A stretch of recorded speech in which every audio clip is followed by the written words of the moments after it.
പൊതുമേഖലാ ബാങ്കായ bank of ബറോഡയുടെ സിസ്റ്റങ്ങളിൽ data ചോർച്ച ഉണ്ടായതായി റിപ്പോർട്ട്.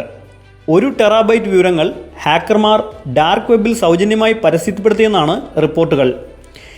ഇന്ത്യയിലുടനീളമുള്ള വിവിധ ബ്രാഞ്ചുകളിൽ നിന്നായി ഉപഭോക്താക്കളുടെ പേര്, അക്കൗണ്ട് വിവരങ്ങൾ, വായ്പാരേഖകൾ, ആധാർ വിവരങ്ങൾ, വ്യക്തിഗത വിവരങ്ങൾ, കോർപ്പറേറ്റീവ് ബാങ്കിംഗ് ഡേറ്റ എന്നിവയടക്കമാണ് ചോർന്നത്. ഇത് കൂടാതെ സേവിങ്സ്, കറണ്ട് അക്കൗണ്ട് വിവരങ്ങൾ, നെറ്റ് ബാങ്കിംഗ് വിവരങ്ങൾ, NRI അക്കൗണ്ട് രേഖകൾ, ബാങ്കിൻ്റെ ഇൻറ്റേർണൽ ഓഡിറ്റ് റിപ്പോർട്ടുകൾ എന്നിവയും ചോർന്നവയിൽ ഉൾപ്പെടുന്നു.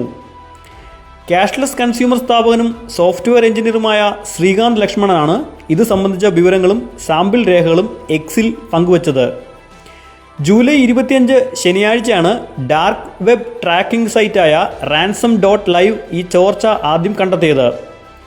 ബാങ്ക് ഓഫ് ബറോഡ നിലവിൽ ഈ വാർത്തയുടെ ആധികാരികത പരിശോധിച്ച് വരികയാണ്.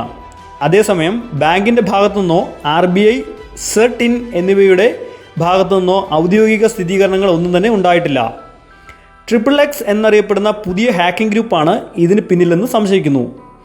മെയ് മാസത്തിൽ ഇന്തോനേഷ്യയിലെ പ്രമുഖ ബാങ്കിൽ നിന്നും 2 TB ഡാറ്റ ചോർത്തിയതും ഇതേ ഗ്രൂപ്പായിരുന്നു. സാമ്പത്തിക മേഖലയിൽ സൈബർ സുരക്ഷാ ഭീഷണികൾ വർദ്ധിച്ചു വരുന്ന സാഹചര്യത്തിലാണ് ഈ പുതിയ റിപ്പോർട്ട് പുറത്തുവരുന്നത്. News desk TV9 Malayalam.